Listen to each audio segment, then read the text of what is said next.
Unknowingly to the party, they had been followed by another surface dweller called Wreck Bloodstone, a half-orc who was brought to this place against his will after witnessing an attack on his tribe. Unable to return, he carefully followed the friends through town and observed them to understand their intentions.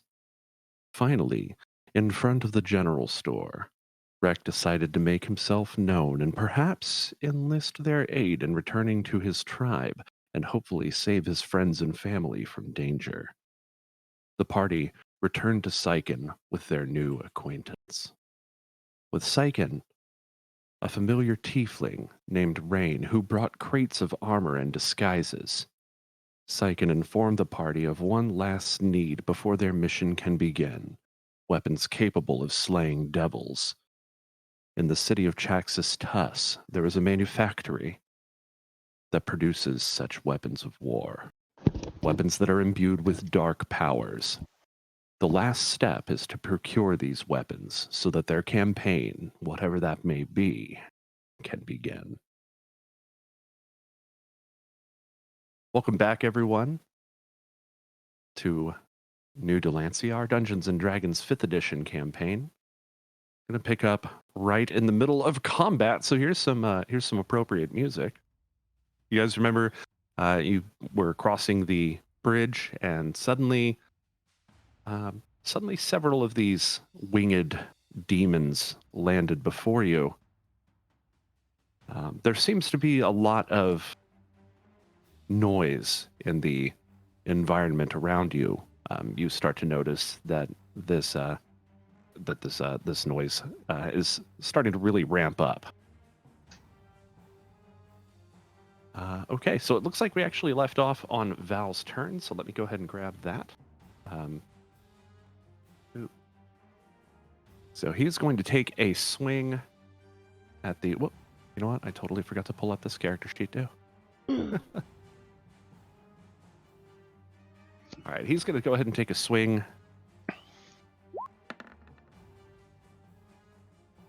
That is a 10, which is a miss, actually. Oof, okay. Both attacks miss. So he takes a couple swings at the winged demon, and it easily dodges. All right. So it looks like this Death Knight has already moved in. Let's go ahead and let him make his attack. This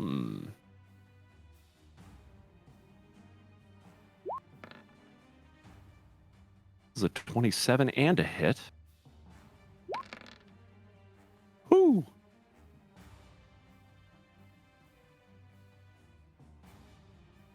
Let's see. 7. Whoops. What is going on? Everything is bad. What's going on? What? No, what are you doing? Okay. What? Oh, okay. My numlock got turned off. I was like, what is going on? Do be like that sometimes. Okay. And then get some necrotic damage in there, which is pretty nice. Okay. Right. All right. Other Death Knight moves in. Okay. So we have come to Cyrene's turn. And in the distance, off, sort of in this direction here. What direction? You see this direction down here. So to the I'm not seeing a ping. South, to the southwest. I'm not seeing you in the game. There you are. Yeah, there's the ping. Yeah, Roll20 has been a little arse lately, but that's okay. So to your southeast, you hear some commotion. There is shouting. There are the clanking of weapons. Obviously, this is not an isolated attack. Among the shouting, you hear somebody proclaim, "Chaxxas Tuss is under attack!" And there is there's sort of a loud, almost like an explosion sound, but not an explosion. It's something different. Over the rooftops, you see a very, very large demon. It seems to carry a long whip, has these huge horns growing out of its head, and you do see actually a sort of like a rock or some very large projectile flies through the air, smacks it in the face, and doesn't seem like it's very fazed by it. At this, Misku Misku takes off in that direction, followed by Cyrene. Val, seeing them take off through the horde of these demons that are attacking, goes, "No, Misku!" Ian Fear, you're up.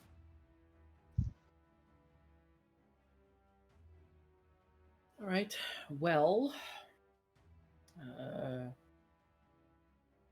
seeing that these two of ours have sort of charged off ahead of us, I mean, we still got to take care of these weird flying winged thingies. I was just reading something real quick. Oh, hang on. Sorry. I'm just reading this real quick. No worries. I, as my bonus action, I am sending 2 of these meteors is into this space.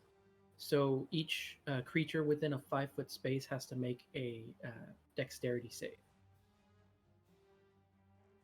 Okay, so you're sending it here, was it? Yeah. So 5 foot by 5 foot, or not 5 foot by 5 foot. This would be within 5 feet of the impact zone, correct? Yes. Oh, that's a very nice, very well done. Let's go ahead and roll these so these are dexterity saving throws, is it? Yes.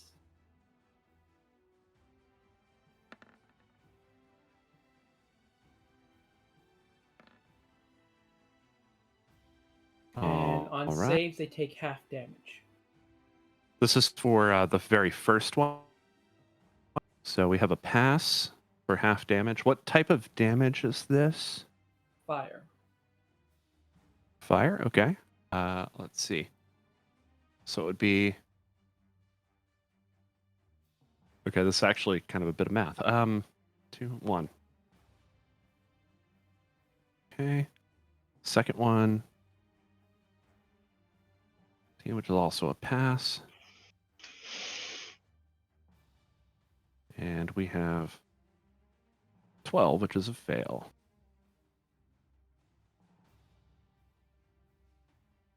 Okay, same thing. We have 3 more dexterity saves coming.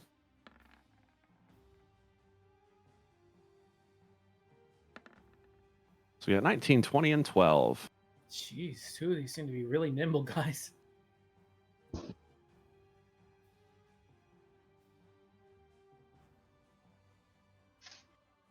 So these meteors impact, and the flying demons are caught in the blast. However, it doesn't seem to affect any of them. Oh, wait a minute. I messed that up a bit. Okay. All right. Any other actions, Ian Fear? So, okay, so that was as a bonus action. So, for my action,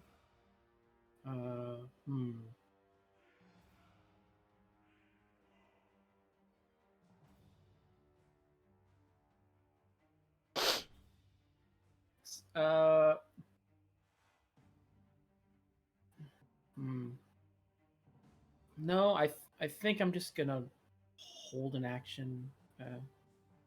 Maybe try. No, that's gonna be it. Okay. Okay, it's this one here. All right.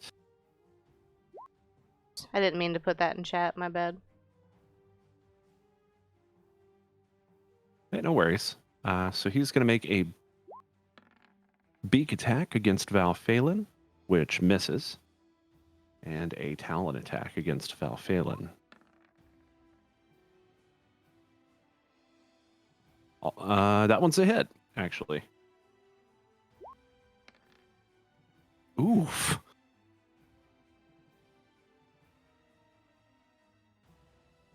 All right. He makes he kind of scrapes his talons across the front of Val Phelan, who reels back in pain. All right. The other winged demon seems to be engaged with two of the icy Dark Knights. It's going to also make an attack against one here. Beacon Talons. One is a fumble, and the other barely hits. Once again, scraping his talons. You actually this time hear the of the metal as he kind of scrapes across. All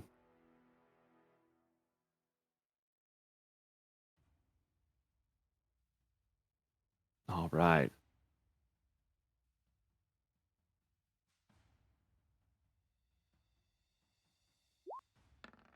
The guard, maintaining his footing, retaliates against the demon. Oh, jeez, man. Wow. Oh, and he just drops it. It dies.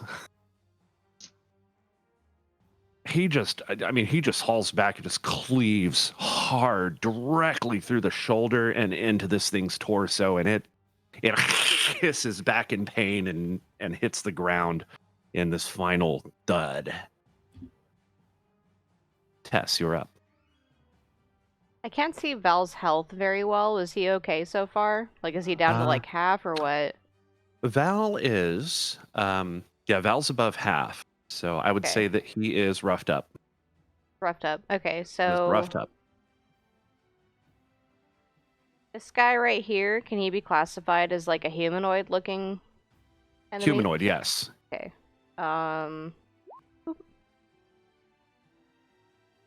That's not your enemy. What? This is not my enemy? He is only. Oh, he's part of it? Yeah, he's a guard. Okay, I misunderstood. Alright. But That's okay. It's been a couple weeks. They were the guards that were posted up before. They haven't made any signs of aggression. They haven't made any like motions of aggression towards you. like to use Ray of Enfeeblement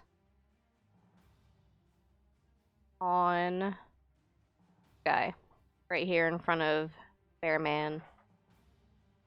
A black beam of enervating energy springs from your finger toward a creature within range. Make a ranged spell attack against the target. On hit, the target deals only half damage with weapon attacks that use strength until the spell ends. Assuming they use strength. Not sure. Yeah, Pretty hard to tell. Nope, seems to be strength, yeah. Okay.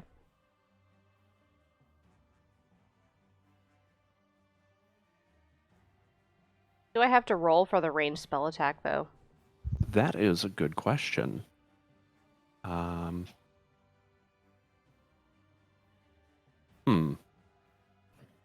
you click on Ray of Enfeeblement in any way that is meaningful for that? It just links it. Damn it. Yeah, it just links it.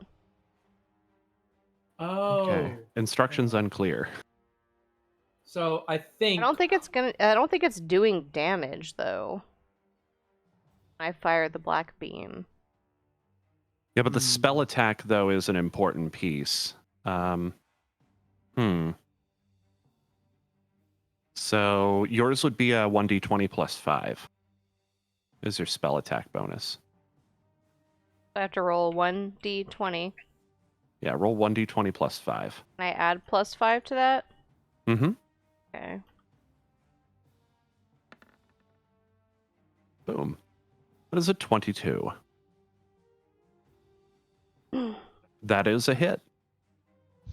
So let's see. So now it has to, at the end of the target's turn, it has to make a Constitution saving throw against that spell. Okay. So let me go ahead and mark it that it has been enfeebled. I suppose that would look something like, I don't know, this. That works. Yep, that works. So Tess just has like a beam coursing from like her to flying demon. And that's it for my turn. Okay. Awesome. Next up, one of the very stoic guards moves in. And he's going to make an attack against that very same enemy. Two-handed longsword attack. Here it comes. That is a 22, which is a hit.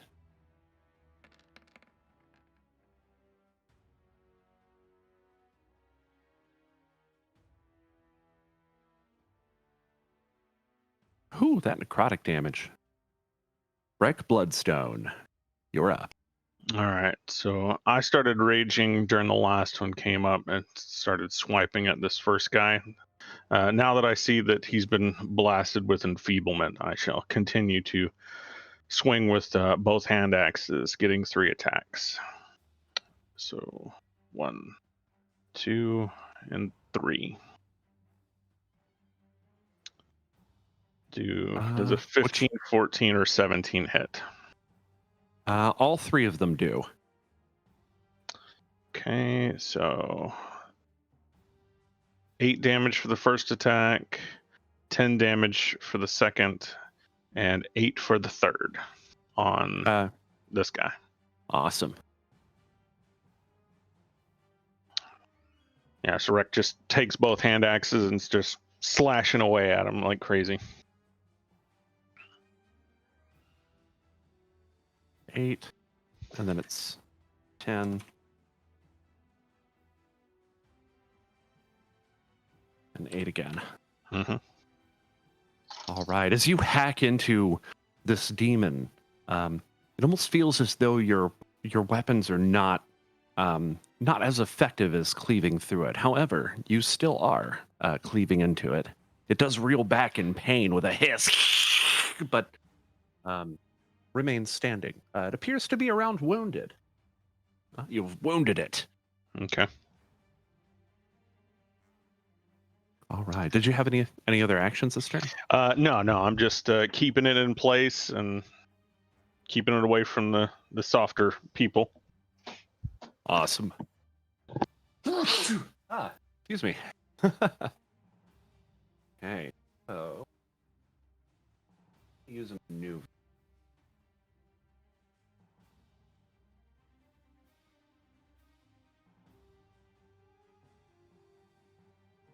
I'm not.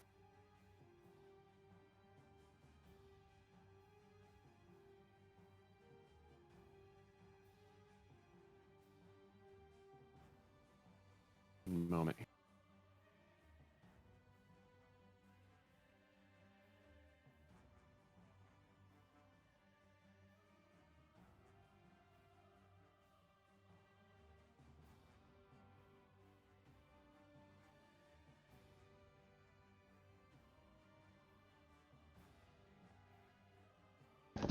Okay, so I'm going to open up with one great sword attack.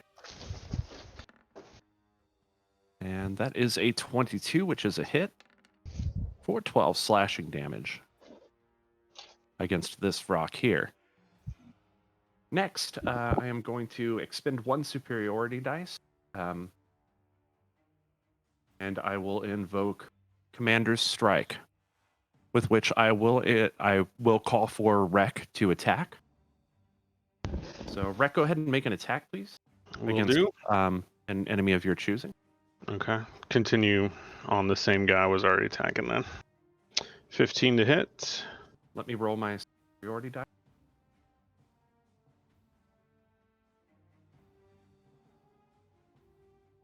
There it is.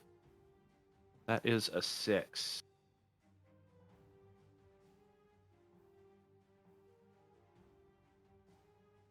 That is a hit. Go ahead and roll your damage and add the superiority die to it. Okay. 8. So 14.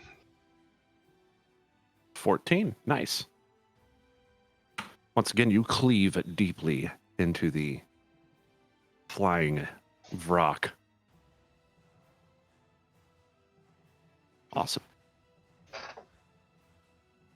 All right. Steadily, the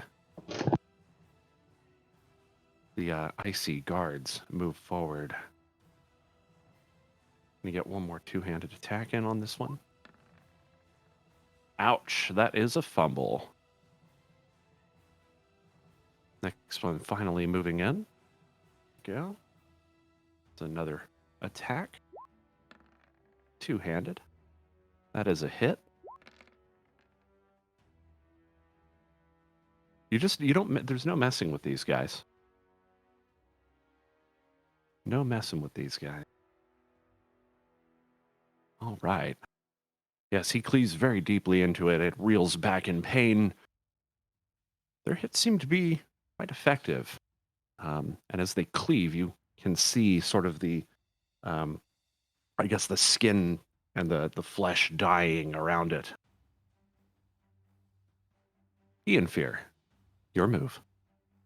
All right. Well, things seem to be a bit tougher than what these little meteors impacting you against the ground seem to do. So, I'm gonna use 5 of my sorcery points to give myself a 3rd level spell slot, and then I'm gonna cast Chaos Bolt, targeting. Ooh, I wasn't gonna target this one, but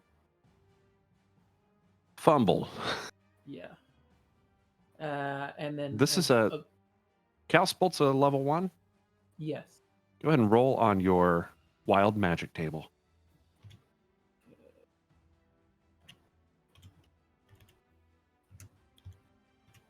I knew what I should have done. One Actually, moment. Can I instead use my inspiration to reroll?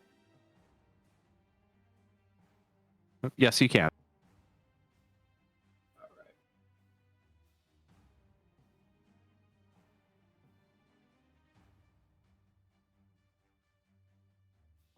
It was this one. Against this one here? Yeah. That is a hit. All right. This is going to be as a 3rd level spell. And let me see, a 4 and a 6. So this will be.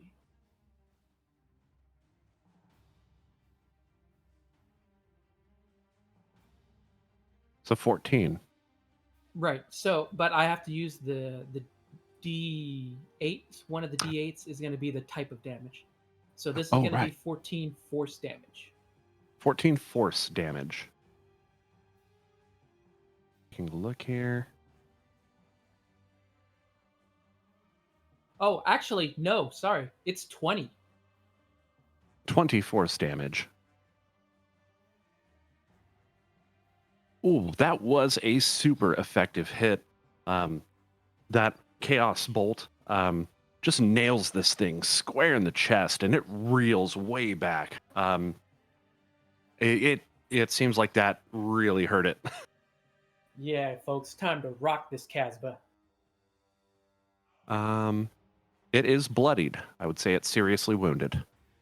All right. And then for the bonus action, I'm going to slam 2 meteors again into that same square. All right, 2 meteors. Damn.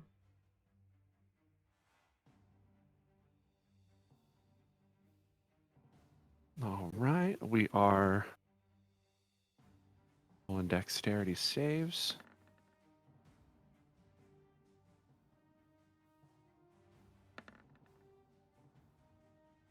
Whew. Yeah, they are really good with these dex saves, but they're flying, right? So Yeah. there's a reason for that. So Oh, right, and there are 2 of them, so let me go ahead and put a little divider in there just to give myself a visual aid. This one right here, dead. Oh, yeah, sorry, Okay. just 2 of them, so you can Making ignore sure. that last one. So we got 20 and 24 against versus the 9.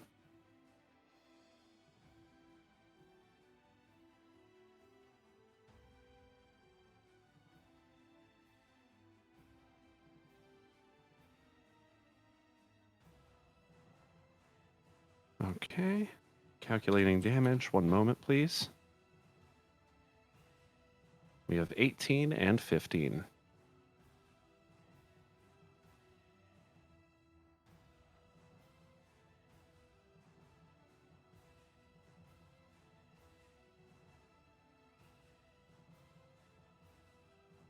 All right, your meteors slam the ground, and the 2 remaining Vrak are caught in the blast. Looks like it was a matter of using the force, eh? There it is. There it is. Sorry, I'm trying not to force these through. All right.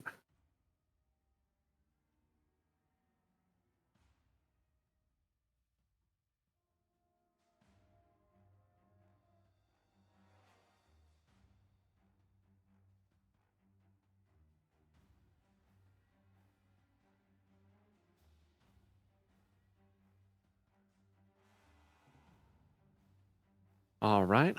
So one of them, one of the 2 Vrak that's remaining, upon turning around briefly and noticing its fallen companion, lets out a very loud screech.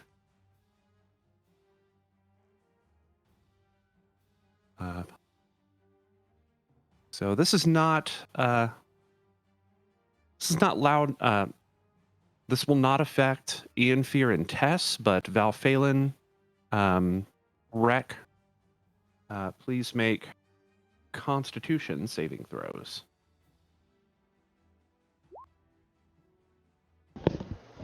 23 on rec. Nice.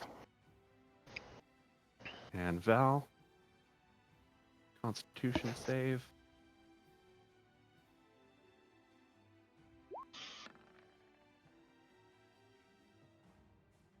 Barely passed.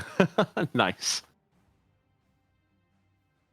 All right, the other one. Oh yes, I forgot to make a Constitution saving throw on it. Well, that's on me, isn't it? So the other is going to make. Let me see. He's under the effects of enfeeblement, which made it so that he has disadvantage. Was it? Oh, only half damage. Okay, it halves his damage. So he's going to go ahead and make an attack against Wreck Bloodstone. You've got 2 attacks incoming, one for 10, which looks like a miss, and the other for 20, which looks like a hit.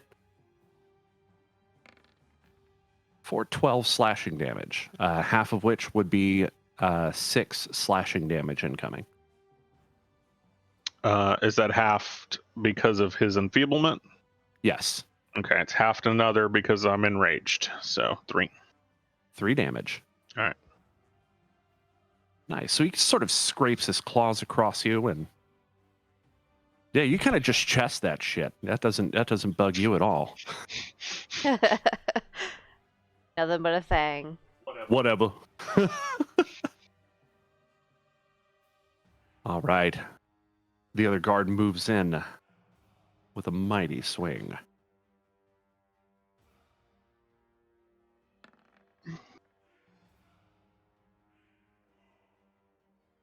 They roll really low, but they still hit. It's crazy. These guys are crazy.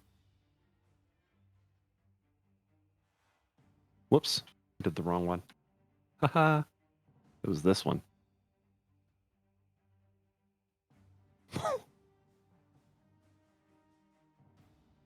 That seemed to especially hurt this Vrak, who's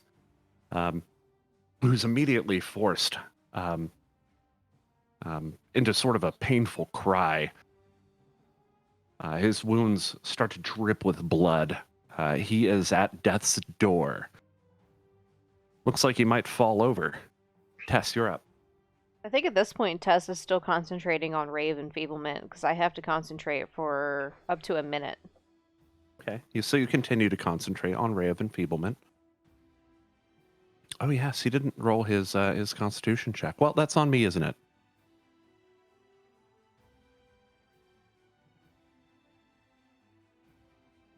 All right. You got another attack from one of the guards. Most definitely a hit. It's almost as though the initial hit doesn't do as much damage as this weird decaying effect that occurs after the strike. The other Vrock reels back in pain, its wounds gaping. It is at death's door.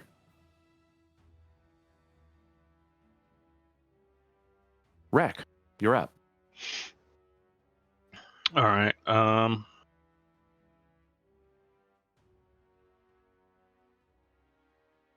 Looking at him, I'm gonna continue attacking the first one, though I do see that it is pretty weakened. So,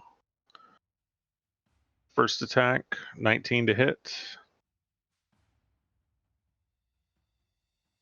All right. Second attack, 22. Both hit. All right. 10 on the first one. You're attacking this one, correct? Yes. Okay.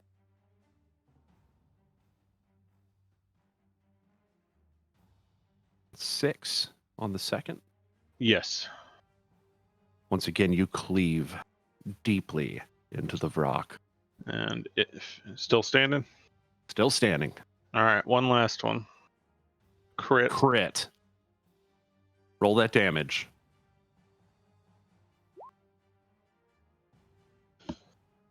Eight plus six is 14. Plus 2, that would be 18. You hack his damn head off. He drops dead. Yeah. As he does so, your ray of enfeeblement ends. The effect of your ray of enfeeblement ends. Ooh, Tess can collect herself after concentrating. The beam sort of just dissipates from your hand. And the rock sinks to the floor with a sickening thud. Any other actions here, Rack? No, I'm at this point. As soon as I see that one's dead and gored, then I'll just spin and get ready to attack the other one. All right. Valphalin makes a couple of attacks against the... Does that have a second attack? Nope, just 2. All right. It's making 2 attacks against the Vrock. Both of them hit. Let's see that damage.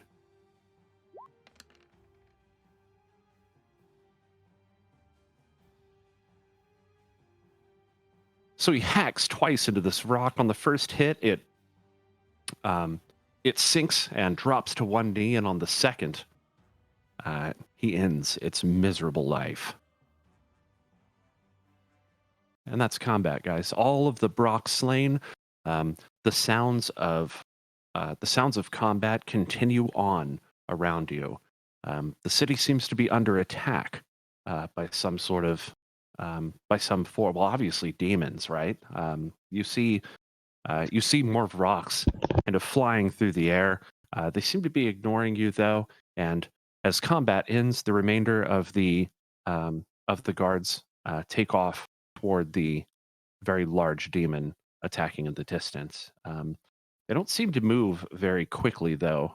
It is almost as though they move with no emotion, as though they move because it is they're willed to do so by some exterior force.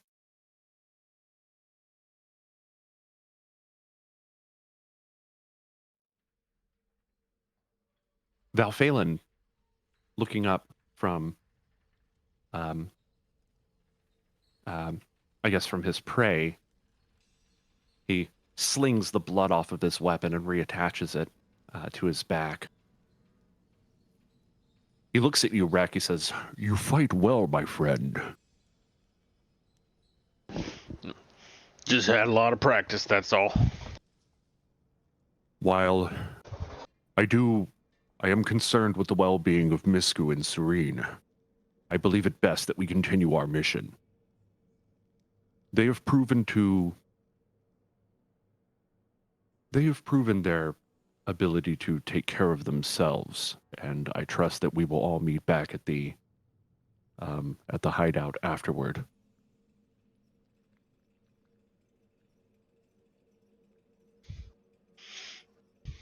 All right, if you're sure. Combat's over, so does anybody want to take any actions here? Keeping up with her usual history, Tess is going to examine the corpses. Do they have any feathers or claws on them? Feathers, yeah. They have feathers, they have talons. Okay. Tess is going to collect a handful of feathers, a vial of blood, and one of their talons.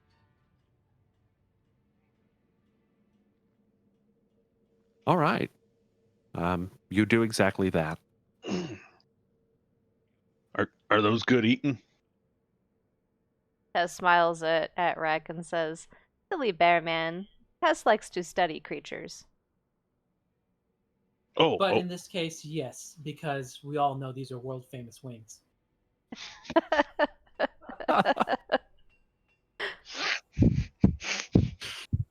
What?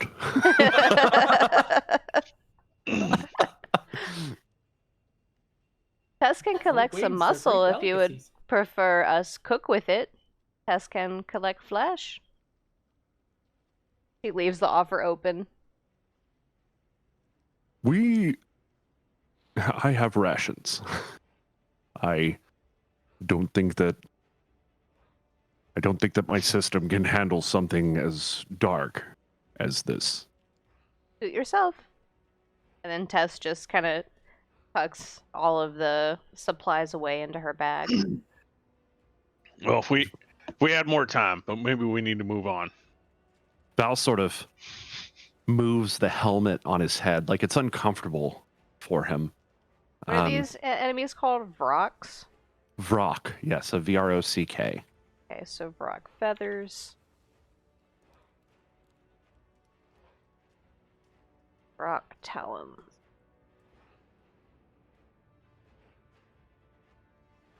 Okay. Other than that, they have nothing that they're carrying, no possessions. No, just demons. Just demons. Okay.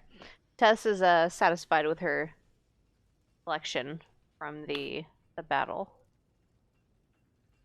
All right. So this is about where you guys are now. Sure. That would be It does here. zip it out a little bit. There we go. Storm Bridge. Did you see it? Number is that? 2. 2. Okay. 2. And you guys are heading into District 7, North Harbor. There, as you continue down the streets, the sounds of war and the sounds of fighting seem to, for the most part, sort of emanate from the east. So you hear things from, like District 4 region over here and sort of all the, like the outskirts of the city. You do continue to see these kind of rock flying overhead. They seem to be making their way toward a large citadel structure, which lies on the banks of Sector 7 here, which is, like I said, North Harbor.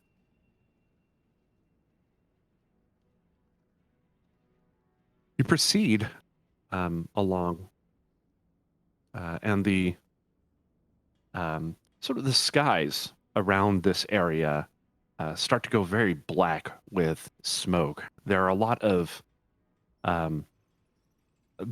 seem to be a lot of various industrial and I guess manufacturing plants here. There are a lot of you come across like things like blacksmiths and stuff like that that are sort of a bit smaller in scale, but there is one structure that catches your eye. It's a very large structure and it very oddly shapen.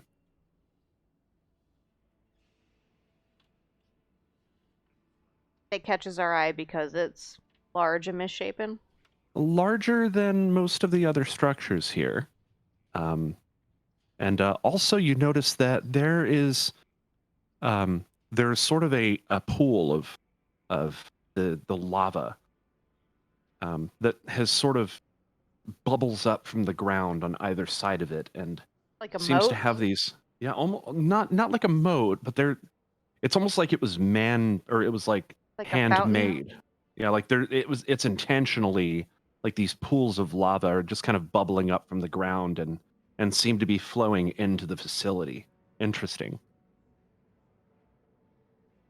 I guess feeling drawn to the shine of the lava and the way this building looks, Tess would kind of veer off and just head that way without saying anything, just to check it out in all curiosity. Is everyone with her? Given the way she sort of walked off, because of hearing a voice in her head, yeah, definitely follow her. Yeah, Yeah. keep with the group. Do we know where we need to be going? Rex gonna be looking around, kind of puzzled. Well, Tess thinks this building looks very interesting, she says out loud as she walks toward it and continues to take a closer look at the lava and how the architecture is set up. As you approach the door, there doesn't seem to be a whole lot of activity right now outside. It seems that most of the guards and other people have either fled to their homes or fled to other buildings or are fighting in the streets. The front door of the establishment is a giant double door. Seems to be metallic. There are no notable windows or anything by which you can see inside, but off to each of the sides, if you look over to your left and your right, you can start to make out these pools of lava. Furthermore, there is a fence here along the side, over which you see what appears to be training dummies and archery targets. A place of training or perhaps a school? Or perhaps something more sinister. Tess would like to walk up and examine the door. Investigate, I guess, for any kind of traps or to see if it's locked. Go ahead and roll an investigation check.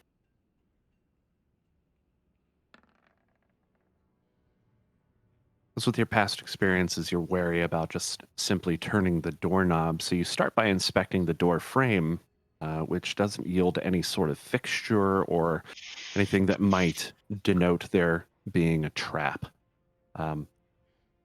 So, feeling a little bit more safe in your action in doing so, you slowly and quietly turn the doorknob. Oh, come on. Can you? Okay. Slowly, the door creaks open. Tess peeks inside the little crack to see if she can spot anyone right from the get-go. Doesn't seem like anybody has noticed that you've opened the door. The room inside is pretty well lit a little ways in, but looks like the doorway is pretty dark. You definitely looking into in through the door, get that distinct feeling that you do not belong here. And yet it seems that this is, in fact, your destination. The smell of molten metal fills your nostrils, and a as well as sort of a very pungent aroma of smoke. This is definitely a very large-scale industrial facility, and there may be something of use inside. Tess backs up, kind of fanning the air in front of her nose a bit, as if like to say, whew. And she turns to everyone and says, that smells weapon. It's almost like a factory. Perhaps could be weapons inside for us to get. Yes, I agree. We should proceed with caution. Anyone here might want to stealth inside? Tess offers as a battle plan. Peeking back inside, you notice that there are two very large barrels tipped over on one side, or on their sides. They could offer some cover, at least just within the door.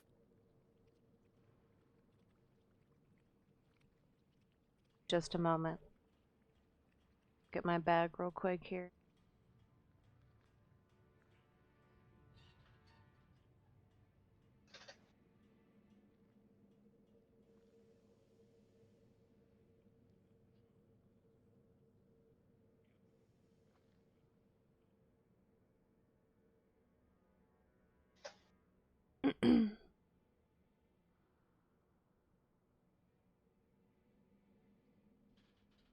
Okay. Never mind. I guess Tess is gonna go ahead and try to push the door open as quietly as possible and stealth her way inside, even though it's not her specialty. Actually, you don't seem to have a problem with that. As you open the door, the sounds of clanging hammers against steel and other very loud noises just sort of naturally mask your entry. Okay. Tess enters the door and just kind of follows the wall along the right side, and she stops behind this big wooden structure that she sees. All right. For this next section, I would like everyone to go ahead and roll an init. This will just be our movement order.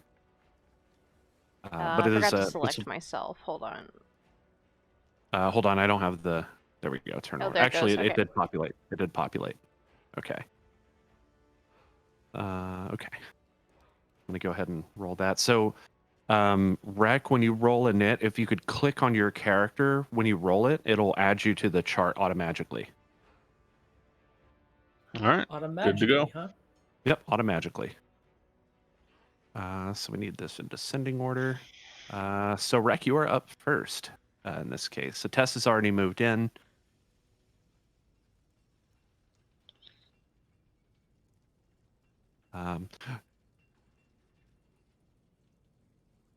Yeah, normal combat rules are still applying as far as movement is concerned, but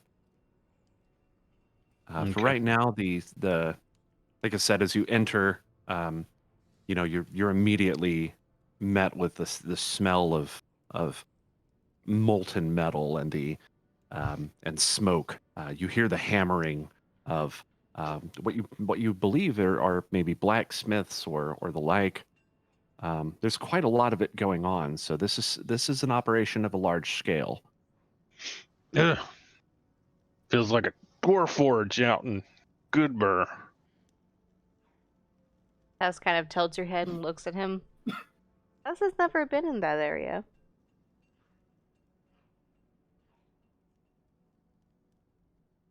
Well, lots of dwarfs. A lot of metal, a lot of noise. Smells about the same, too. Tess pulls out a little notebook and she writes down the name of the location and writes, Dwarves? Metal. Then puts it back in her pocket. All right. Any other actions here, Rec? No, just moving in, trying to stay out of the way, but look around. Cool. All right, Tess. Tess is going to actually hold her spot right here, but she'll motion Valphalin to come to her. And she holds up her hands and wiggles her fingers like she wants to heal him before we go into this. How are you positioned at current? She's gonna like turn toward the door and be like, Val, come to Tess. Val, seeing you as you proceed forward, he nods quietly. Ian Fear, you're up. Well, I've seen the others go right. I'm actually gonna move up and move left. Give us a little more coverage around the area.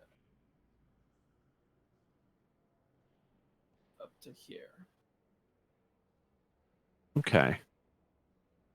As you walk in, these barrels definitely offer full coverage.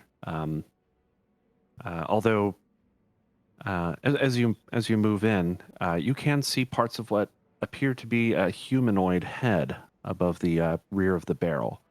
You duck down so that it can't see you. And yeah, I'll look to the others, sort of motion like finger to the face, quiet and duck down. Val nods. He also proceeds inside. He breaks right as he has been signaled by Tess. He's going to take up position here. He sort of kneels down. He points just beyond the barrel and also gestures to, stay quiet. I believe that we are not alone. Our next move should be a careful one. As if we simply barge in, we may bite off more than we can chew. Tess nods her head in agreement without saying anything. I am disguised, but without... If anyone is to get too close or inspect me, I may be discovered. And Tess, you on the other hand, likely bear the least, what is the word? Suspicion? Yes. Of being here.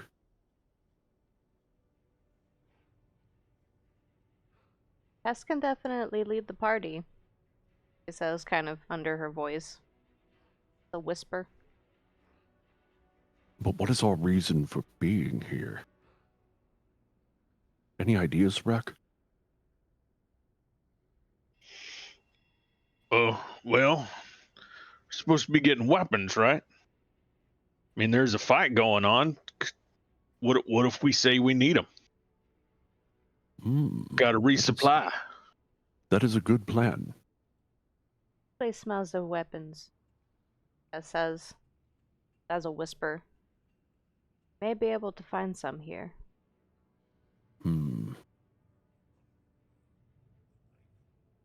Interesting. But not just any weapons. We need weapons capable of slaying devils. So, standard mass-produced articles will not work.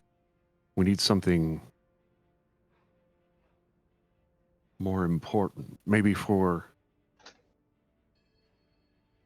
not for the front lines, but for for someone of importance in their military. What better weapons to steal than ones that made from pure fires of hell? Tess kind of motions out the door to where we saw the lava that was flowing. Yes, so the lava kind of... So the building itself on the outside kind of had these huge, like divots in it, so to speak. And then it like wraps around, almost like horns, actually. And the pools of that lava were sort of coming up to each of the ends of those. So With that, Val says, so it's likely we should make our way to the back of the facility. Agrees.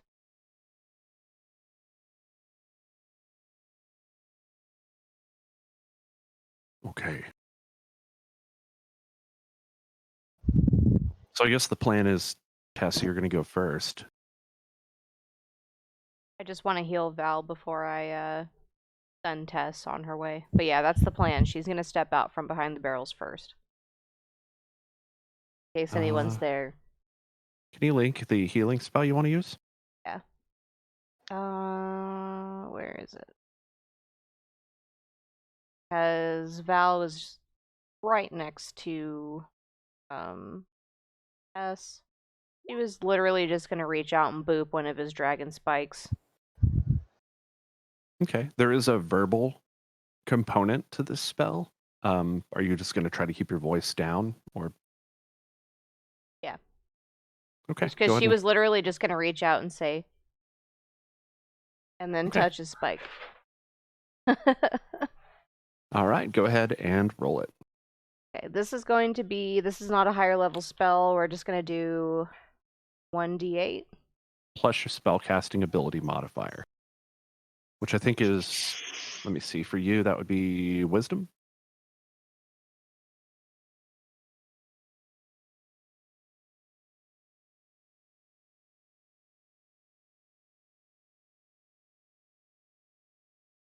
Well, since I've played, what's my wisdom modifier?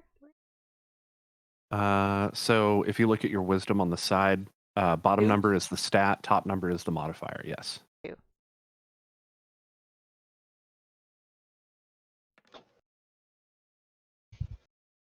Ten. Excellent. Val's looking a lot better. Seems to still have a few cuts and scrapes, but looking good otherwise. All right, Rick, your turn is up. All right. You can really do any number of things. Well, if she's in charge, Val, you and me kind of look the same with this armor they gave us. What if we just follow her like we're her guards? Oh, yes. The tiefling's entourage. As long as she's talking, we won't stand out, hopefully.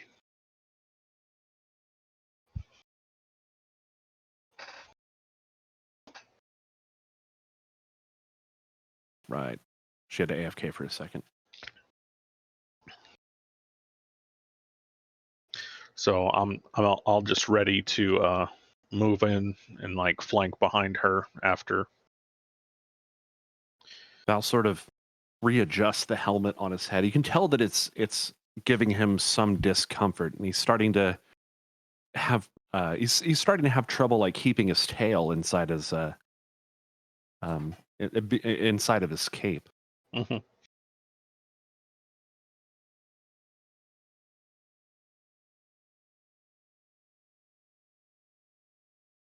Right. Ian Fear, is there anything you want to be doing here in the meantime?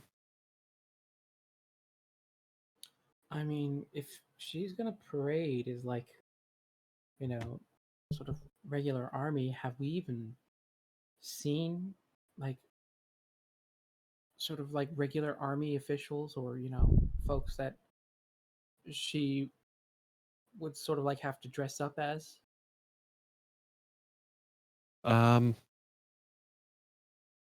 So Val is actually wearing a sort of disguise that includes like a guard helmet. Well, the reason why I'm asking is because like if we need to, even if we need to create like decorations and stuff, I was gonna just use my minor illusion cantrip to, if it's supposed to be like a high official, maybe she needs to have some kind of like medals or like something like that. But that's why I'm asking if we've even seen anything like that. Sure. Yeah, you've noticed on a few of the guards that that they tend to have Any they tend to specific have sort of a sigils or anything like that? yeah they tend to have like decor among their like along their collar that denote rank. So I could use the minor illusion cantrip, and I'll try to sort of like make make some of these rank decor on her. Okay, yeah, that happens. Okay, so Tess looks all spiffy now. Yep, we're going to say that this gives you advantage on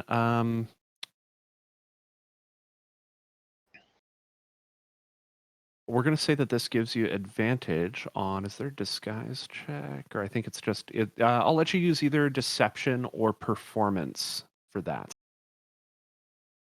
Or persuasion if you require it. We'll give you advantage on any of those 3 checks, situationally. Was persuasion, performance, and what was the other one? Deception. Deception. Okay. Deception. So I'll let you, situationally, I will let you have advantage on those. Okay. Tess also motions to everyone, and she says, if something doesn't go right, Tess has backup plan, and she pulls a piece of charcoal out of her bag and shows it to everyone. She doesn't really explain what's going on, but she shows everyone the little charcoal in her fingers, and then she pockets it again. In case. Val nods. Right. Standing upright. Tess After you takes then. a deep breath. Thank Good luck. you. Then she walks out to the center, right about here. Then takes a couple steps forward into the room. As you do, the 2 guards approach from either side. They stand before you. They stand just before you, and then one speaks in sort of a low, grumbly tone. Stop. What is your business here? Holding herself with all the confidence in the world, Tess says, at ease, guards. Tess is simply here for inspection.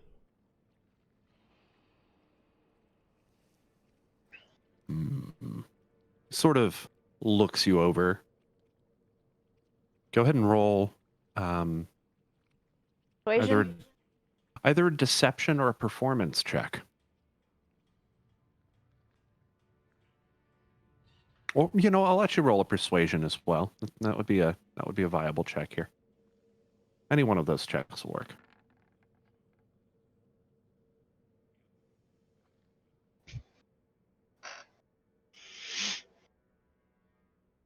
Very well. While she says this, she kind of pops her collar up a little bit, and she shows the high-ranking sigil that has been placed on her outfit by Syken, or not, by Infear. As he speaks and as he examines you, you note that his eyes look particularly lifeless, and he reeks of the smell of death. Tess notates this mentally.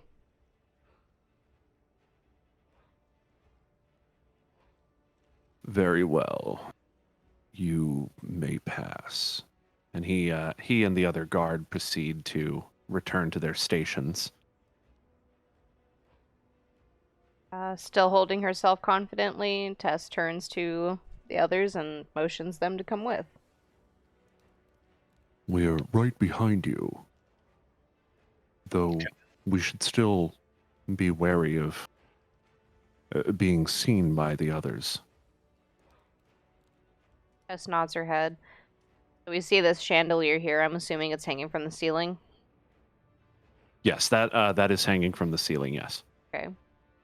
Tess is just going to kind of skirt around or one of the walls and act like she's examining. She's got a notebook out and she's got her pen and she's just acting like she's giving the building a health check. Val goes ahead and moves up behind you So I'm going to kind of skip the turn order in this case, and we can just move freely until we need it. Okay. So I'm going to leave it on Tess's turn until then, since she's sort of leading the group at the moment. So before you, and just in the distance up here, you see the small figure of what appears to be a dwarf. This dwarf has sort of like a charcoal skin. You've definitely seen these before. Notably in the dwarves who. Hold on, what puffer? Dwagar? Yes, they are. They are. Is it Dwagar? Duragar? Duragar? Yeah, Duragar, Dwagar. I've heard both. So. Notably, you've Rek. This is the same race of dwarf who attacked your tribe. Tess, these are the very same dwarves that we've caught in the past bearing the symbol of House Balfour. Summoners. Now, what they're doing here in this place, yeah, they just seem very out of place here. Curious. Tess turns to the group and she says, you see them ahead? I do. Aye. The dwarf here is, he seems to have some sort of writing utensil, and he's taking he seems to be investigating or inspecting the artifacts that are in the back of a cart. There are several other of the dwarves who seem to be inspecting various implements of destruction. Along the back wall, there are these very large trebuchet. Or no, I'm sorry, catapults. And then you make out what appear to be cannons over here. Are they all facing away from us, looking at these trebuchet right now? These two are looking at the trebuchet. This one is looking this direction. Actually, this direction toward the cart. They seem to be very involved with what they're doing at the moment. Okay. Should we try seeing if they will listen to us, or do you think they're going to attack us right away? Unknown.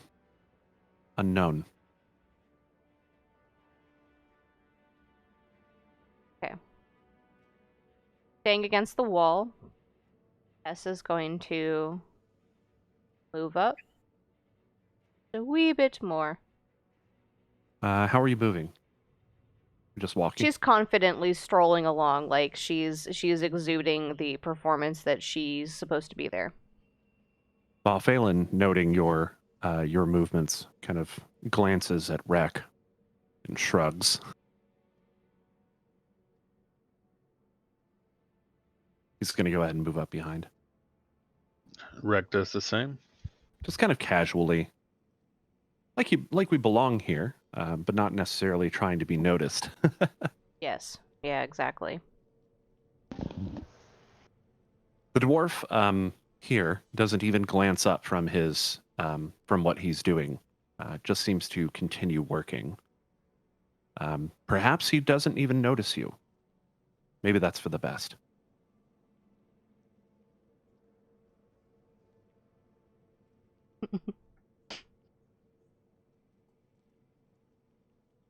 Let me think for a moment.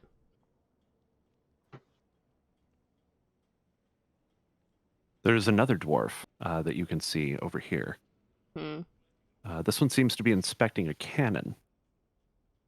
Do we see any kind of staircases anywhere leading up, or is this pretty much the building? There don't appear to be any staircases from what you can see. Okay. As you continue to sort of watch this dwarf, he hoists up a sack that's sitting next to him, and he paces off to the south.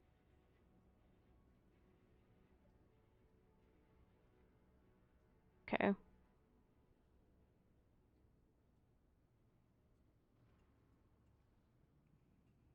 Oh no. Tess is going to take her chances. To walk right here. And stop, and she's going to just continue inspecting, acting like she's taking notes as she's inspecting the building. See if anyone turns toward her and notices her. The dwarf here, he does look up at you. Val also follows just behind you. Once again, just like he's meant to be here. Same with Rec. This dwarf does look up, and as he does, he calls out, "Oi! Who's that skulking about?" Tess turns to the dwarf, and she, with her voice as strong as she can make it, and she replies back and says, "Hi. It's none of your business."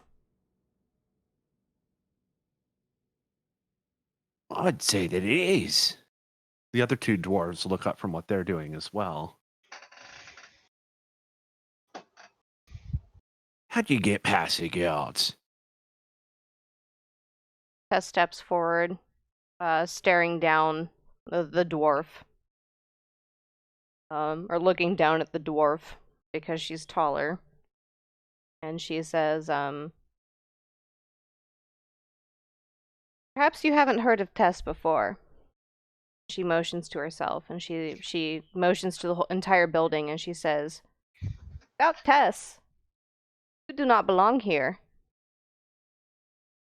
He immediately looks and sees the emblem, the fake emblem upon your collar. He doesn't appear to have any kind of obvious connection to, military or anything like that. So he, upon seeing it, "We're not doing an inspection for another week. What are you doing here?"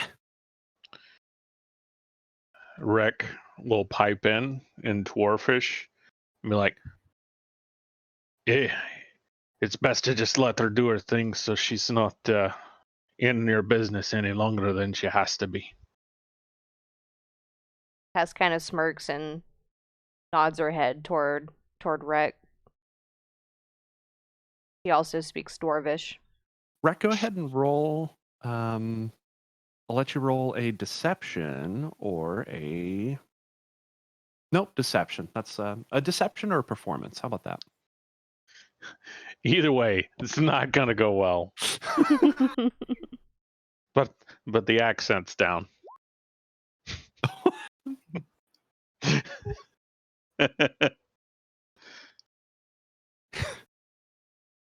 He kind of scoffs at you, clearly not buying it. He continues to stare at Tess. Why is that music not kicking? That is supposed to be playing right now. One moment. There it is. At this point, Tess, acting like she is the head of the operation here, reaches her hand out as if to hold Rek back. And in Dwarvish, she says back to the man, as mean as she can sound, If you wish to keep your job, you will let us do what we need to do and get out of your hair." You know what? At this point, Valphalin's also going to step forward and back Tess up. He's going to kind of grip onto his weapon, and he's going to say, "Or if you don't want to lose your head." Should I roll a persuasion? Roll, you have intimidation? Not good at it, but I can try it. We're going to let, go ahead and roll it and add a +2.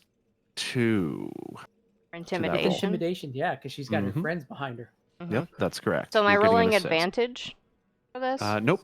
Okay, so Nope. normal, then +2. That's nice. Yeah, that is a nice roll. Rex just like, "Oh, I didn't know she knew how to speak dwarf."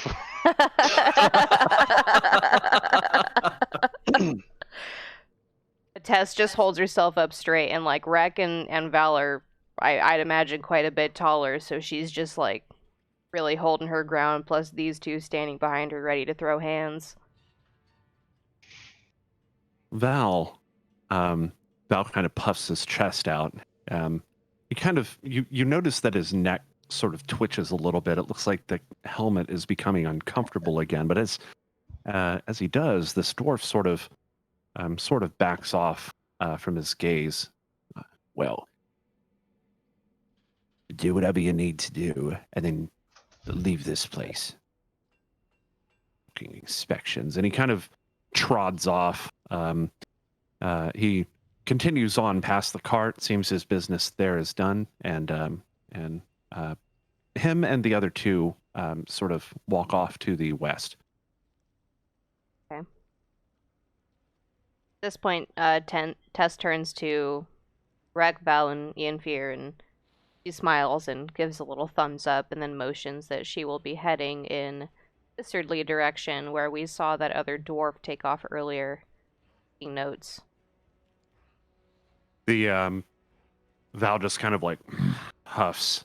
That was close. Motioning to Rek, Tess says, your Dwarvish is very, very nice, bear man. Well, I had to learn it growing up. Ah, Ian same will kind here. of lean in close to Tess and say, hey, next time when they say things are scheduled, tell them that's why these are unscheduled.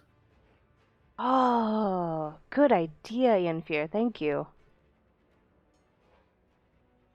To your right, a barrel, beyond which two other barrels. There are also various weapons and implements of destruction about kind of along the walls. You see a workbench over here along the side, as well as various weapon racks. They don't seem to hold anything that's too, I guess, prominent looking, but Are we looking for anything special or in particular, or just things that we think are going to help us in our weapons plight? that look like they're going to be more effective against demons and devils.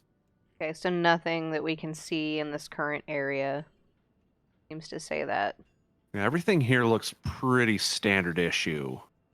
You'd say like nothing appears to be out of the ordinary, so to speak. They just look like your usual rabble of, mass-produced weapons and stuff that's produced for the military at large. From around the corner here, you can hear the clanking of a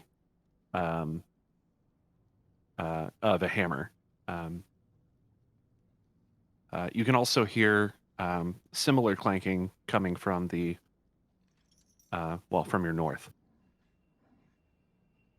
Okay. Tess will kind of walk further into this room, and she's going to examine the table right here where it looks like weapons were being worked on previously, just to see if she can tell, what was worked on recently. Moves up with you, as does Rek, it looks like.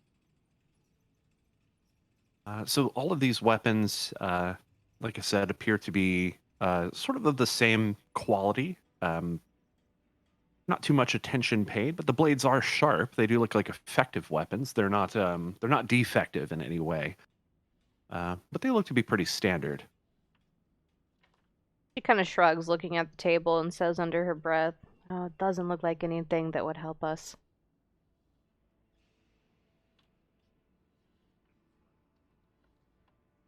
And she moves on from the table, working south into the room.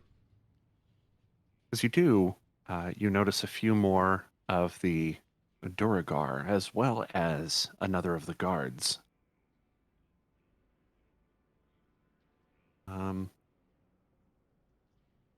They look up at you, but they seem to continue about their business. Apparently, they think that, apparently they don't seem to pay you much mind. Almost breathing a sigh of relief, Tess, still with her notebook and quill in hand, She continues to walk through the room, stopping every now and then, analyzing weapons and taking more notes, making it seem like a more official inspection. As you do proceed. Oh, I'm sorry, Inferior, I'll let you move. As you do proceed into the room at large, the guard moves up into the center of the open doorway, or at the open archway at the bottom, beyond which, in the back corner here, you can see a lit forge.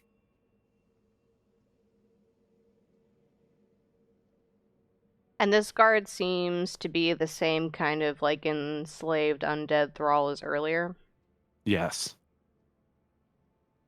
He sort of plants in the room, turns to face this wall here, and he places a blade, long sword, down before him, and he just stops, staring. Okay, Tess notices this and she turns back toward the weapons, kind of speaking toward the group, like a hushed tone.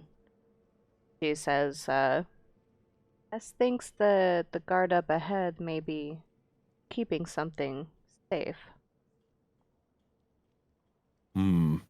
No, these weapons won't do at all. What do you mean? Under his Yeah, breath. guard he's undead, being enslaved by somebody, is here to likely guard and keep something safe from general public. Is what Tess thinks, at least.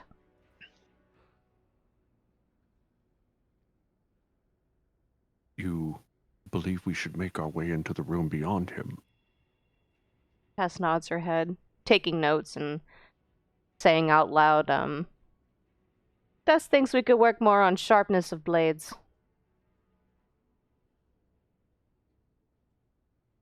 Give me a moment to read one of my spells here.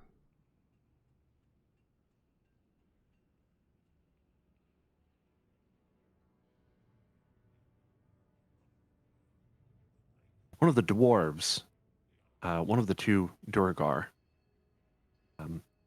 starts to sort of move off as he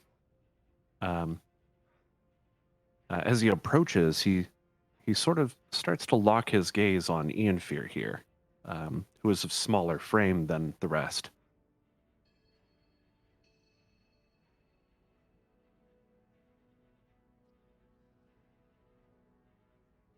Alright, I've got a lot of spells that I'm trying to look through here. Just a moment.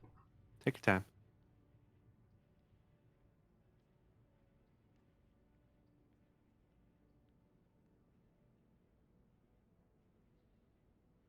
Either way, Tess will, I'm sure she notices the dwarf who stops. And then she immediately looks at Ianfear.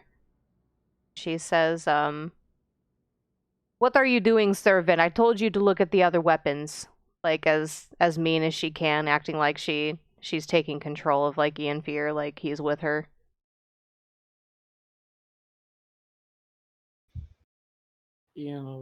Nods slowly and then sort of start sort of making like the knights in a way, just kind of like almost like with no emotion, just sort of moving around to the other racks and looking at them. As you do, another of the Durgar emerges from the south room, sort of moves his way past the guard, looks around, and he immediately locks eyes with this Durgar here. Well, is it break time? Get back to work. And he kind of shoots this really mean look over at the other Durgar as well. So this one breaks eye contact with you and proceeds around the corner. The one here moves up to this stack of what appears to be a barrel full of arrows. Starts to pull them out one by one and kind of look them over and place them into a sack.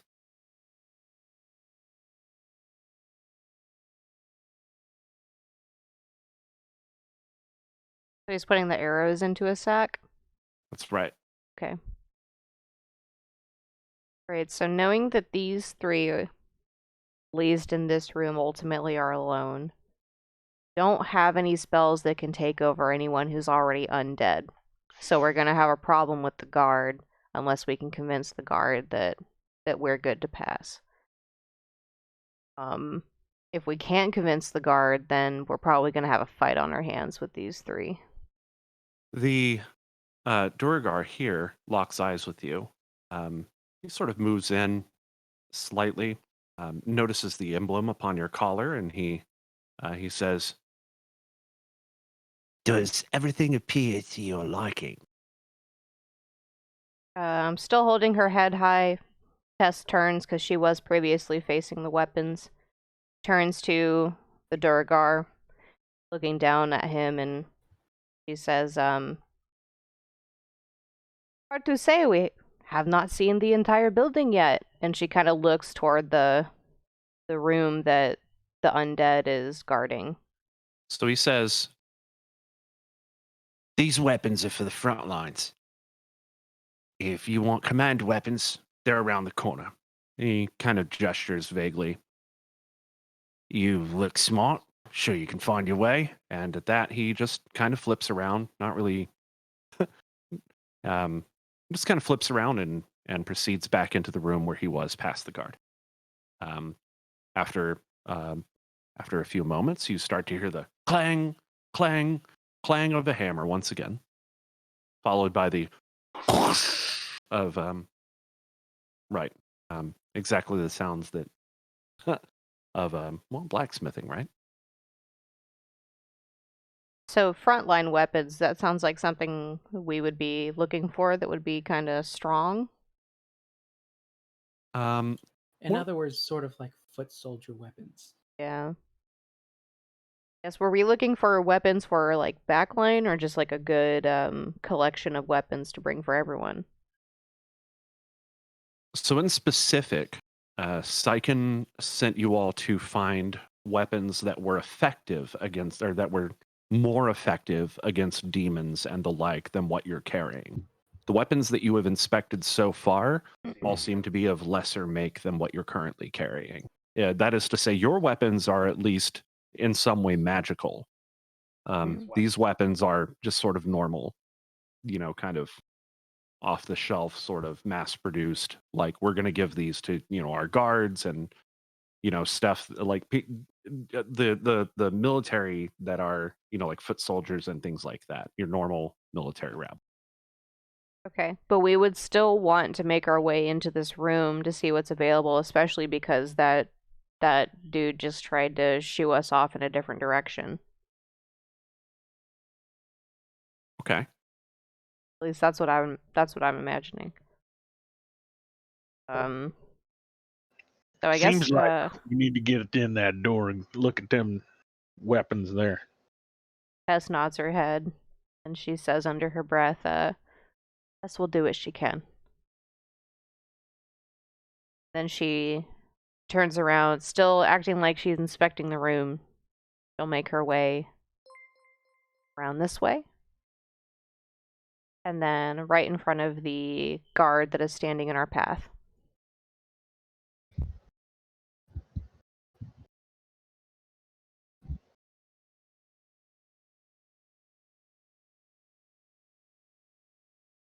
The guard doesn't even seem to acknowledge you.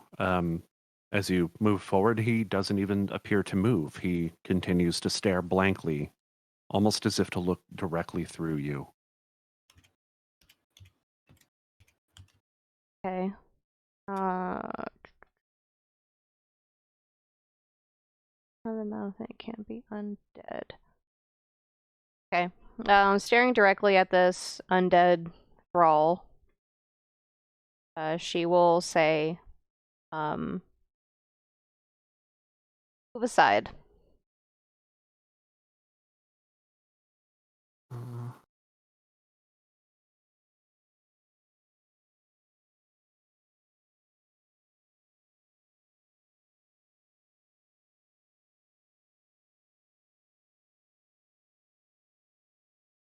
hmm.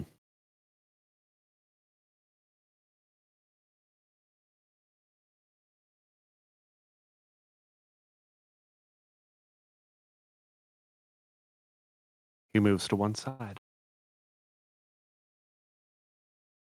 Tessa breathes a very, very small sigh of relief and then continues through the doorway.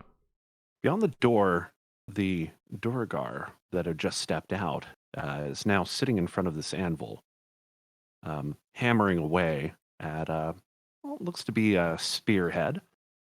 As you enter, he scoffs and rolls his eyes. Really? Well, do what you're going to do, but make it quick. I'm busy. And Tess nods her head and she says, appreciated. Please step away from your workstation so I may inspect it further. Fine. He takes a couple steps away from his anvil. And she walks up and takes a close look. Anything special about this weapon that I can notate just from examining it? Do I need to roll an investigation? Yeah, roll an investigation. You have any kind of like, well, investigation work. Actually, the craftsmanship on this weapon seems pretty standard. Nothing special really to see here. You do note, though, in your dealings with this particular Durgar, he looks tired. Like he has been working nonstop and, without break or anything like that. He just seems to be quite agitated. Probably from being overworked. Okay. After leaning over and examining the spear that he was previously working on, Tess looks at him and says, Tess finds this satisfactory. You may take yourself a break. What? He like kind of cocks his head to one side and he like raises an eyebrow. He starts to look you up and down very closely and his eyes narrow. Go ahead and roll deception or performance. As angrily as she can. Do I still have advantage because I have the disguise on? Yes. Okay. As angrily as she can, she snaps at this dwarf. And she says, "Never mind. You had your chance."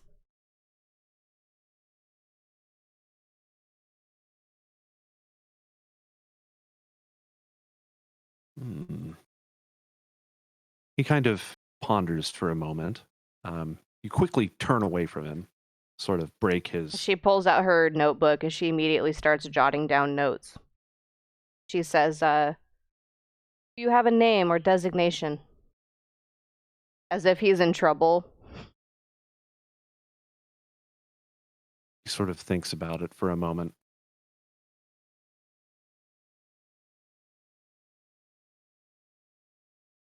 You can tell he's getting kind of suspicious about you. Mm-hmm.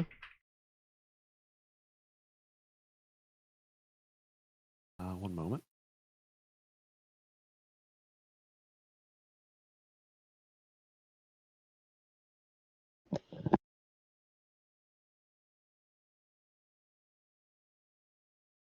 He kind of hoists his hammer back up, kind of puts it over his shoulder.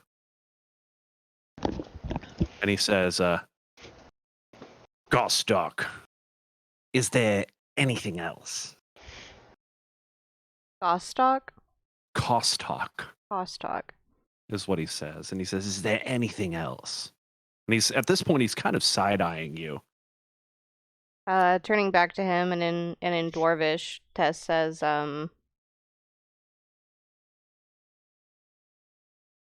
no. And you best get your ass back to work. You pass the test in the meantime, Kostock.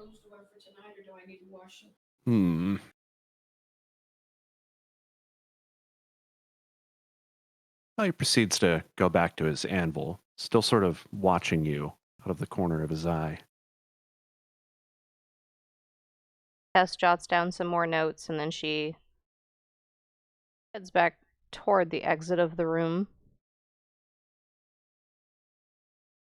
She's gonna leave. He's still watching you. He's hammering, but he's watching.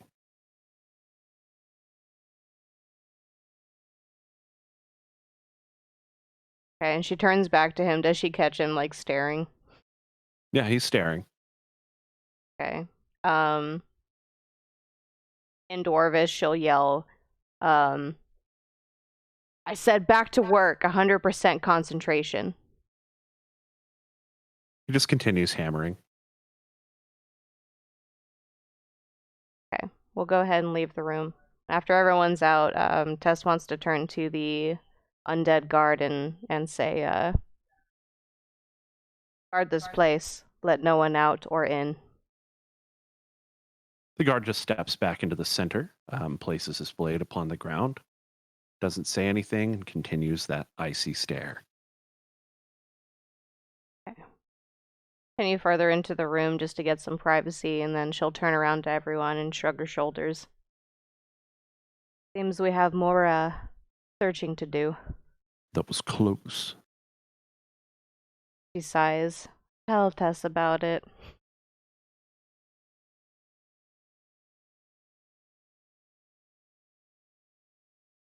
And I guess from here we'll continue moving around. Hold on.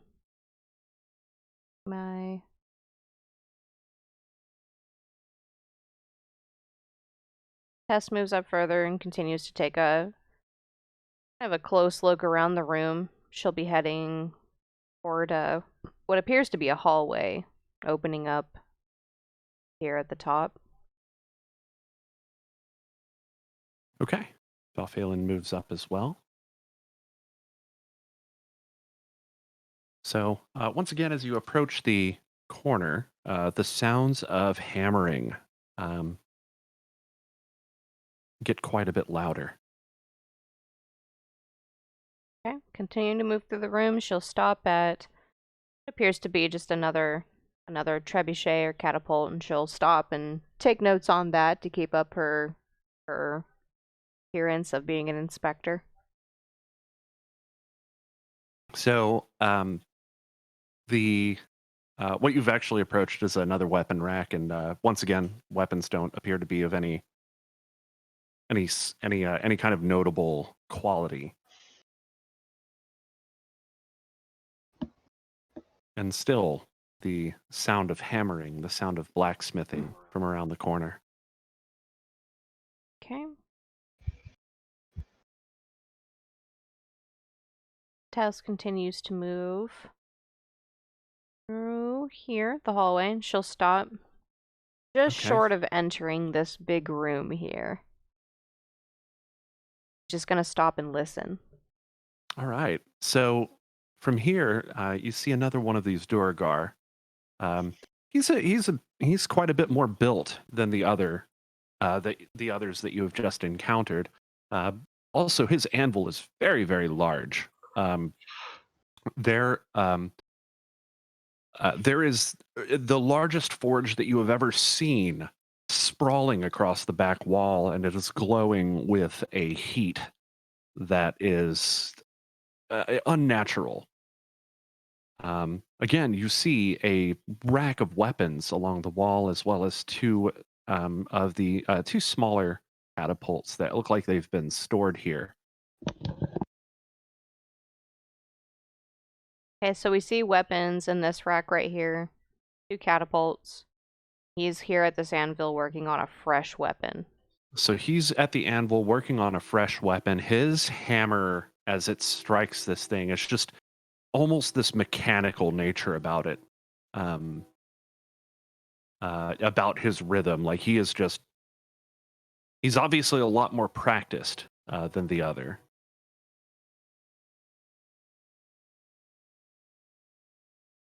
Okay, Tess will hold her hand out as if to motion to everyone, and she turns around, and under her breath she says, thinks we may have found it. Room that holds weapons we may need.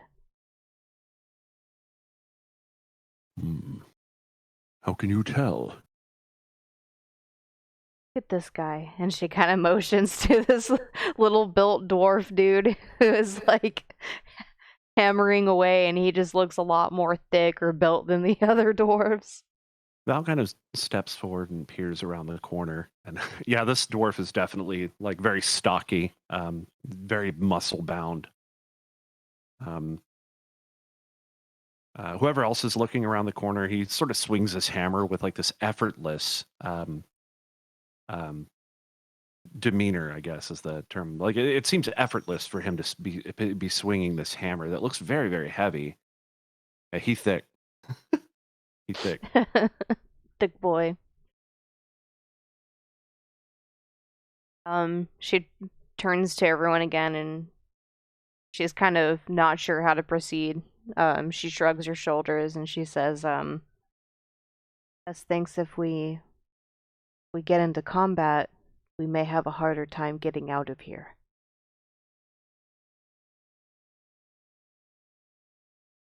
Likely. What's the plan? Kind of shrugs her shoulders questioningly, like she's not quite sure how to proceed here. Tess could distract while tried to get weapons out. Hmm.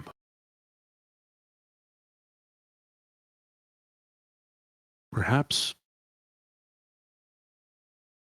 we could divert him.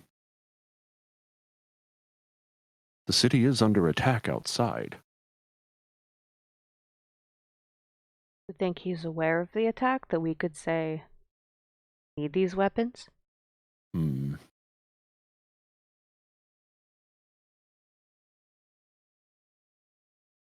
More the question, do you think that we could convince him? Tess could give it a try. I think we could convince him. And I'm starting to have the formulations of the plan going through. How thick do the walls of this structure look? I mean, they look pretty standard. Look a pretty standard thickness. Maybe a little bit more than some of the other structures that you've been to so far. It is quite a bit larger structure. Also, I failed to mention there is a gate here. Where? Here. There's a gate there. Gate outside into the courtyard that we saw the fence. Seems like it leads outside, yes. Okay.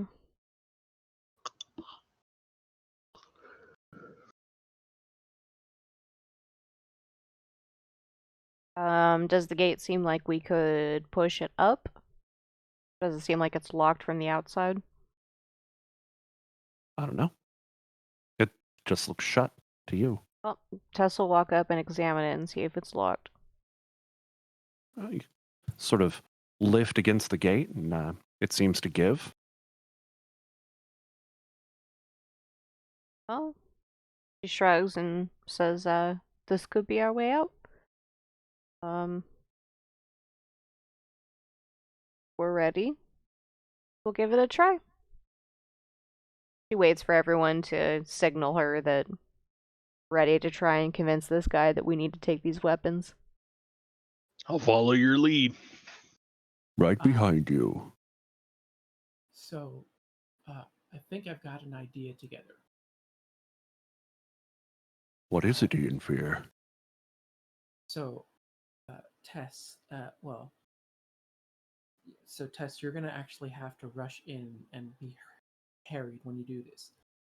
And we're going to let him know we need to take these weapons out because the city is under attack.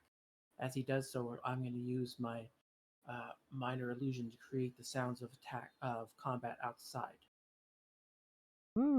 Okay. Thinks this'll work. Perhaps if you do the same beforehand, before we rush in there, it'll make them more authentic to him and more believable. Okay. taking her hands, Tess is gonna rub her hands like on her eyes and cheeks area to make it seem like she is flushed from running. Okay. And then she is going to take a few steps back right around here. And we're going to calculate full running speed. Then Tess is going to run full blast, panting, red in the face from rubbing her eyes with her hands. And she's going to run into the room, out of breath, slouch over on her knees and say, the city is in danger, in Dwarvish, trying to catch this guy's attention. He sort of looks up at you from what he's doing and stops hammering. Sort of places the hammer down at his side. And he makes some hand gestures at you.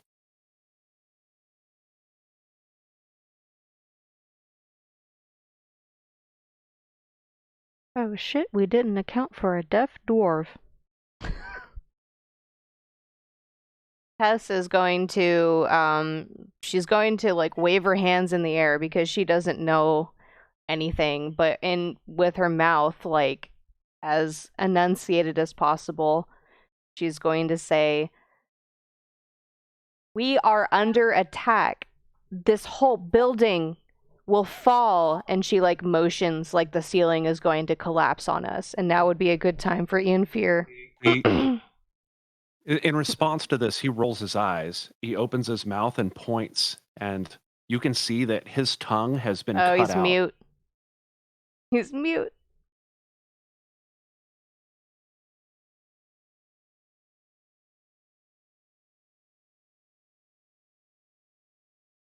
And we'll just create like some echoing booms and maybe some of the sounds of the vrock that we had just faced earlier outside this the walls, like around like this area.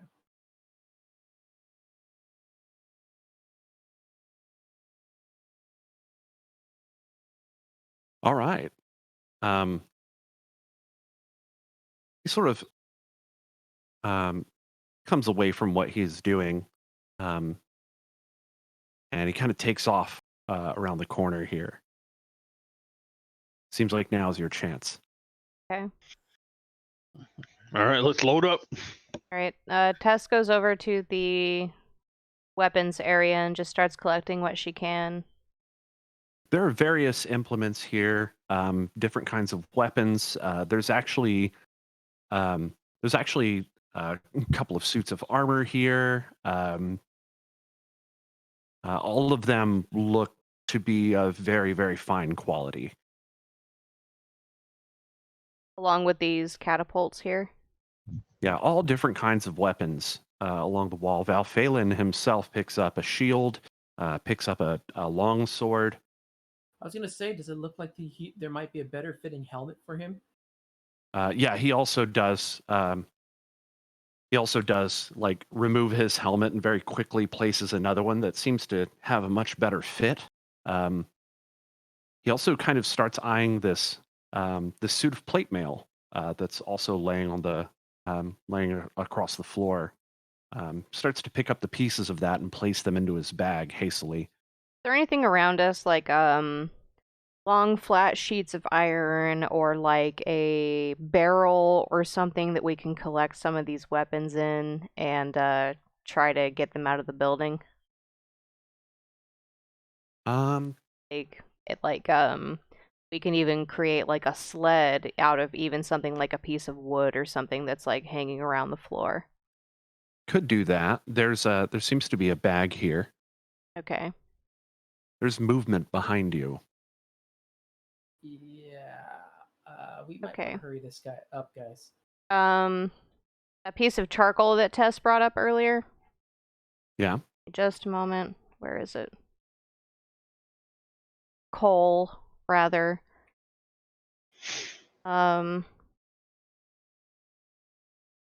Okay, so I guess securing the bag that has a bunch of stuff in it, Tess is going to move and then toss that piece of charcoal in this earthly direction right here. And then Okay. try to create a veil of darkness. I do have to concentrate, so you guys will have to try and get out first. You want to create a veil of darkness? Yeah, trying to just give us a way to sneak out or run out. Oh, wow. This darkness will be emanating from the charcoal that she throws, but she does have to sit there and concentrate while hopefully we can get Okay. stuff out of the gate. But we do need someone Okay. strong to try and lift the gate. Let's see here. Well, it's not only that, we're not going to be able to see through it, so. Creature with dark vision can't see through this darkness, and non-magical light cannot illuminate it. The point you choose is on an object holding one that isn't being worn or carried. The darkness emanates from the object and moves with it, completely covering the source of the darkness with an opaque object's bowler helm blocks the dark. If any of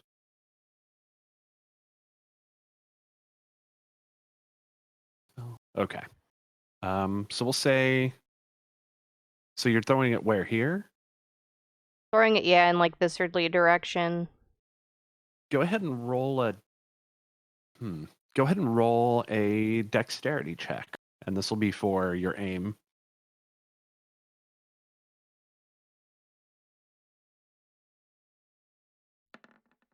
Oh, can I Ooh. use my inspiration to try that again? That's bullshit. Yes, you can. I readied this piece earlier. Give me a better roll than that. Oh, fuck you. Hang on. I'm going to spend 2 sorcery points, and I'm going to bend luck here. And then.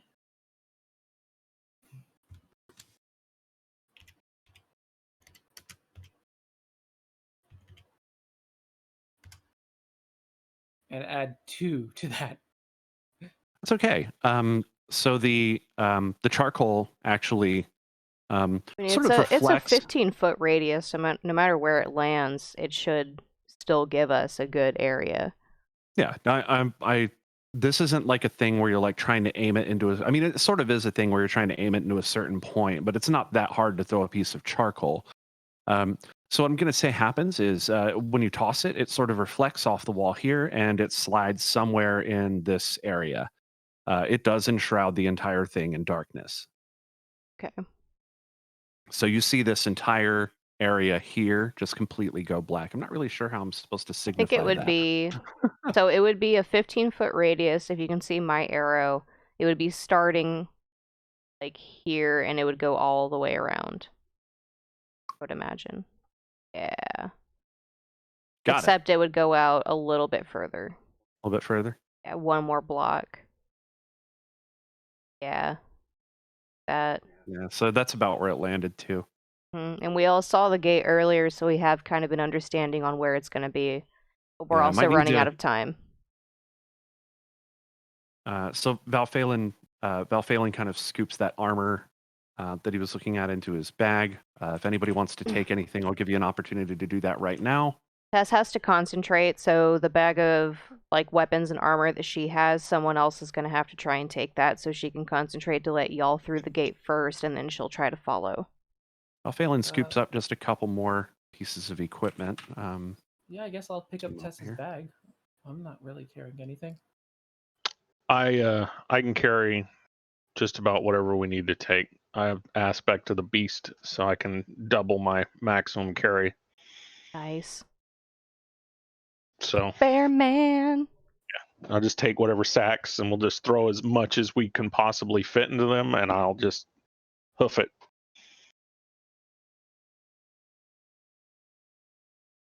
Maybe you should Awesome. have commanded. Maybe you should have commanded the knights if they came after us to go defend the keep.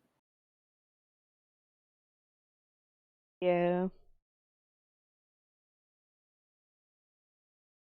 We just heard footsteps. I didn't know if it was dwarves coming our way or if it was guard. I just heard footsteps, so that's why Tess chose to throw the charcoal.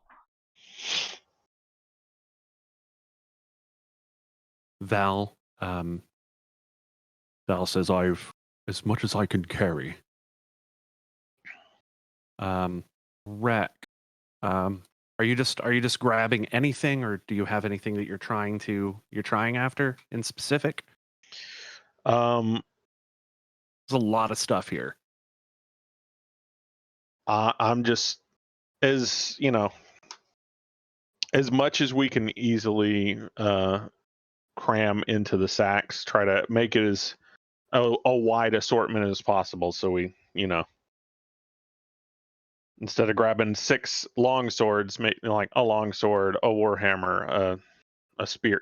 Try to mix it up because I'm not sure what all we needed to grab for these people. Okay. Well, One moment. No, they definitely want us to grab like even like longbows and stuff like that. And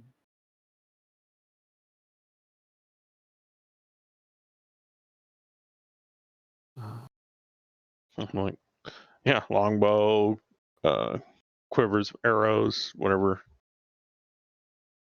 Like, I didn't know specifically what we needed, so just as much as we can carry for whoever's going to need something. Okay. Yeah, I'm throwing some stuff at you right now. You will find all of this in your inventory. Okay. Oh yeah, I see it. There's these are some pretty wicked looking weapons. And let's see.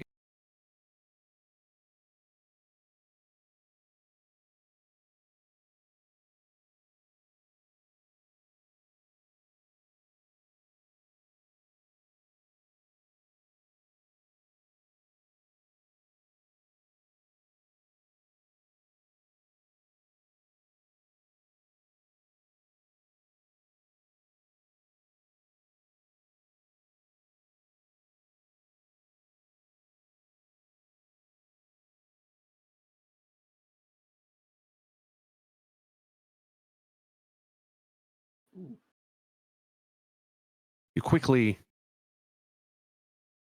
load up your bags with whatever you can find there. Various implements of destruction. Looks like a few suits of leather, armor, some kind of hide, perhaps. Okay. Anyway, you guys hear the sort of the sound of shuffling from behind you.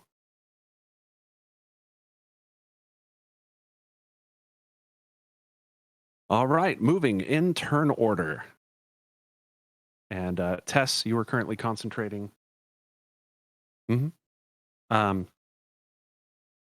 So I'm just going to explain the very last piece of this before we cut. Tess, moving in turn order, you are still concentrating on the darkness in fear. You will be up next, but that is all of the time that we have for today. I will, we'll continue this next time. I hope that all of you can join us at that time. That will happen as every Sunday here on my channel from 5 to 7, and as well be sure to join us next week Saturday from 6 to 9 p.m. Central Time for Deep Space Transmissions Elite Dangerous. Until then, I hope everyone has a wonderful week. I'll see you guys next time. This is VGpunx, the video game punk, and your most gracious GM, signing off. Keep a song in your heart.